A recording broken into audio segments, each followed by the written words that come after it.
Today we talk about Piaget stages of cognitive development. When you read about development psychiatry and child development, you're going to come across like several theories, and one of them is Piaget. You want to remember the time frames and the stages and specific things they're asked in the exam frequently. So we have sensory motor stage, which is 0 to 2 years. And then we have pre-operational, which is 2 years. Sorry, pre-operational, which is 2 to 7. And concrete stage is 7 to 11. And formal is 12 plus.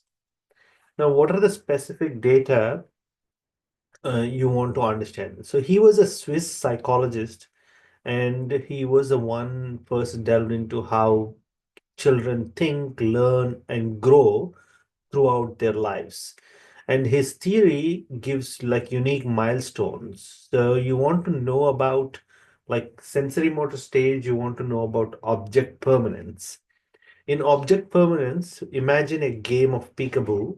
At first, the child believes that you have disappeared, and when you cover your face, but as they developed object permanence, they understand that you're still there even when hidden.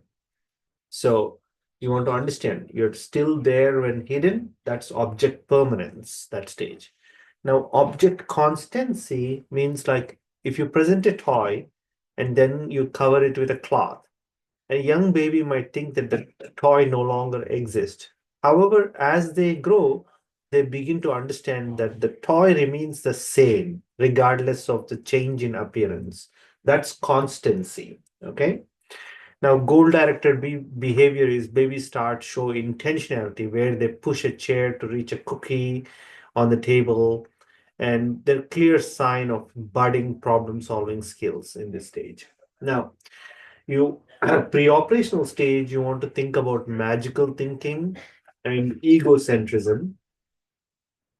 Magical thinking and egocentrism.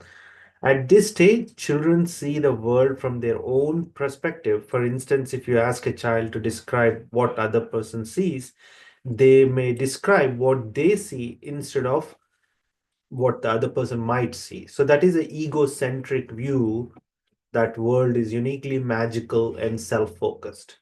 Now, pretend play is also present in this stage. So symbolic thinking emerges as child creates stories with toys. And animism means in this phase, child will often attribute lifelike qualities to inanimate objects. Okay. Now then there is concrete operational stage. As the child grow older, they begin to think more logically, and logical thinking is children start to solve problems systematically. For example, they can understand that if 3 plus 5 is 8, then 8 minus 5 is 3. So there is logical thinking there. So you want to think about conversation, conservation, and reversibility. Pouring water into different size containers, a young child might believe that taller container holds more water. By this stage, however, the understanding improves and they know that the quantity is same. So that is conservation and reversibility. And there is decreased egocentrism, means they're like able to think about others' views and things like that. Formal operation stage, here you have more abstract thinking where teens and adults are able to think concept not directly tied to physical object. They're able to understand concept of justice, more philosophical and things like that. And there is metacognition, means like you're able to think about your own thinking. So and reflect on your thinking process. And there is complex reasoning also in this stage. So think about object permanence and object constancy in sensory motor stage. Think about magical thinking and egocentrism in pre-operational stage. Think about logical thinking in concrete operational stage and decreased egocentrism. And formal operations is abstract reasoning and hypothetical thinking.